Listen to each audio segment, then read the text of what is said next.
Everyone, welcome to the class.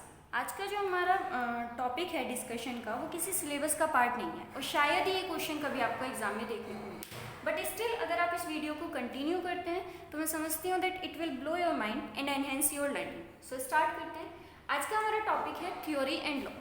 देखिए, जब भी हम स्पेशली साइंस की बात करते हैं तो ये दो वर्ड्स ऐसे हैं जो हमें देखने को पढ़ने को मिल ही जाते हैं, जैसे Newton's laws of motion, law of conservation of energy, law of conservation of mass, Dalton's atomic theory, theory of gases etcetera.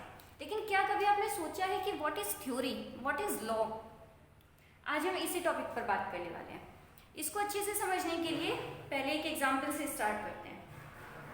मान लो कि कोई छोटा बच्चा है, ठीक है, उसके पास एक टॉय है, वो उस टॉय को लेकर बैठा हुआ है, खेलते खेलते वो टॉय उससे नीचे गिर गया। आप उसके पास बैठे हुए थे, आपने उसे उठाकर दे दिया। अगेन फिर ऐसे ही वो खेल रहा है, उससे फिर से गिर गया, आपने उसे फिर से उठाकर दे दिया, उससे फिर से गिरा, आपने उसे फिर से उठाकर दिया। उसके छोटे से माइंड में एक बात आएगी कि जब जब मैं इस टॉय को गिरा रहा हूँ तो ये जो पर्सन मेरी साइड में बैठा हुआ है, ये उसे उठाकर मुझे दे रहा है, ठीक है। तो वो प्रेडिक्ट करेगा कि अगर मैं इस टॉय को इस बार भी गिराऊं तो ये पर्सन मुझे फिर से उठाकर देगा। उसने प्रेडिक्ट कर लिया, उसने सोचा, तो उसने सोचा कि चलो करके देखते हैं, तो ये तो मैंने प्रेडिक्ट किया है ना, मुझे पता नहीं कि ऐसा होगा या नहीं होगा, तो करके देखते हैं। तो वो आपकी साइड को देखेगा और उस टॉय को फिर से गिरा देगा। गिरा दिया उसने। अभी क्या किया, अगर आप उसको, अब आप क्या करोगे, या तो आप उसे उठाकर दोगे या तो नहीं दोगे, ठीक है। इतनी तो बात क्लियर हुई। नॉर्मली यही होता है किसी कंडीशन में जब हम होते हैं तो इस टाइप की चीज़ें ही होती हैं। हम प्रेडिक्ट करते हैं, फिर हम करके देखते हैं कि क्या ऐसा होगा जैसा हमने प्रेडिक्ट किया।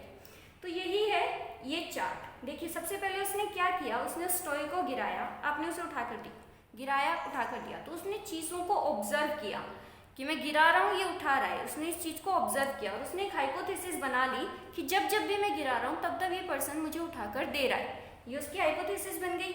अब उसने नेक्स्ट टाइम प्रेडिक्ट किया। अब उसने प्रेडिक्ट क्या किया अपने माइंड में कि अगर मैं इसे नेक्स्ट टाइम भी गिराऊंगा तो ये मुझे फिर से उठाकर देगा। ये उसकी प्रेडिक्शन थी। फिर उसने चेक किया कि उठाकर देगा भी या नहीं देगा, चलो चेक करके देखते हैं। तो अब वो एक्सपेरिमेंट करने पर आ गया, मतलब अब वो जानबूझ के गिरा रहा है। पहले तो उससे गिर रहा था तो उसने ऑब्जर्व किया, उसे पता नहीं था कि क्या होगा, लेकिन अब वो पता करना चाह रहा है कि जैसा मैंने सोचा है वैसा होगा भी या नहीं होगा। तो अब वो करेगा एक्सपेरिमेंट, वो फिर से गिराएगा और चेक करेगा कि रिजल्ट क्या आता है। जब भी कोई भी हम थ्योरी या लॉ या कुछ भी ऐसा डराइव करते हैं तो इसी प्रोसेस का यूज़ किया जाता है। अब बात करते हैं कि थ्योरी, यहाँ पे थ्योरी वर्ड का कहीं पर भी नाम नहीं आया, लॉ का भी कहीं पर भी नाम नहीं आया। तो एक्चुअली थ्योरी और लॉ है क्या?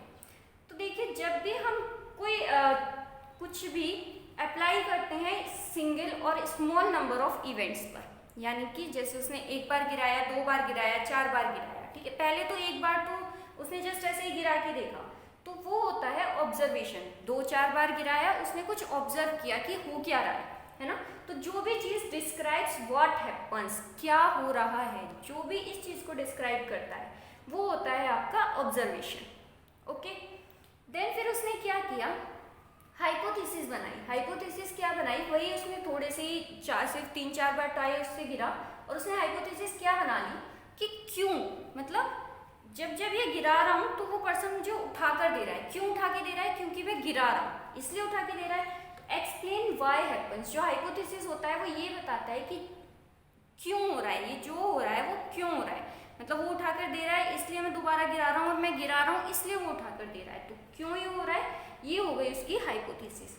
यही चीज़ें जब हम बहुत एक बड़े नंबर ऑफ इवेंट्स पर करते हैं, मतलब अभी तक उससे जब ऑब्जर्वेशन हुई तो वो उसने 3-4 बार करके देखा, अब वो उसी चीज़ को रिपीट करेगा, कंटिन्यू रिपीट करेगा नंबर ऑफ टाइम्स, ये देखने के लिए कि जो उसकी प्रेडिक्शन है क्या वो हर बार सही आ रही है। अगर मान लो उसने 10 बार या 20 बार ऐसा किया और 20 बार आपने उठाकर दे दिया उसको, ठीक है, तो ये उसने 20 बार एक्सपेरिमेंट किए, यानी कि उसने उसी सेम कॉन्सेप्ट को, उसी सेम चीज़ को बहुत a large number of events में ट्राई किया, ठीक है। और अगर उसकी प्रेडिक्शन, अब उसने रिजल्ट मेजर किया और अगर हर बार सेम रिजल्ट आ रहा है तो ये एक उसके लिए एक लॉ बन गया कि जब जब मैं चीज़ों को गिराता हूँ तो ये जो पर्सन है ये मुझे उसे उठाकर देगा। ये उसके लिए एक लॉ हो गया, ठीक है।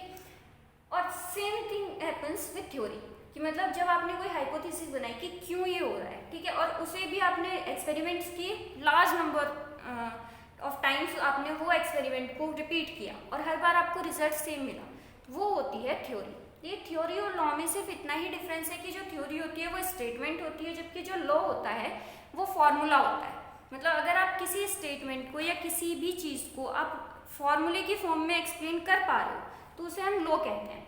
थ्योरी बेसिकली यही बताती है कि वाई हैपन्स, कि कुछ भी हुआ तो वो क्यों हुआ, जबकि लॉ ये बताता है कि व्हाट हैपन्स, कि अगर ऐसा हुआ है, मतलब अगर ये कोई एक एक्शन आपने किया है तो क्या होगा, उसका रिजल्ट क्या होगा। फॉर एग्जाम्पल जैसे कि अगर हम बात करें न्यूटन्स फर्स्ट लॉ की, ठीक है, तो वो क्या कहता है कि कोई भी चीज़ रेस्ट में रहेगी जब तक कि आप उस पर कोई एक्सटर्नल फोर्स नहीं लगाते हो। मतलब अगर आप एक्सटर्नल फोर्स लगाओगे तो क्या होगा, चीज़ जो भी आपका ऑब्जेक्ट है अगर वो रेस्ट में है तो वो मोशन में आ जाएगा, मोशन में है तो वो रेस्ट में आ जाएगा। तो लॉ ने क्या बताया कि क्या हुआ, ठीक है।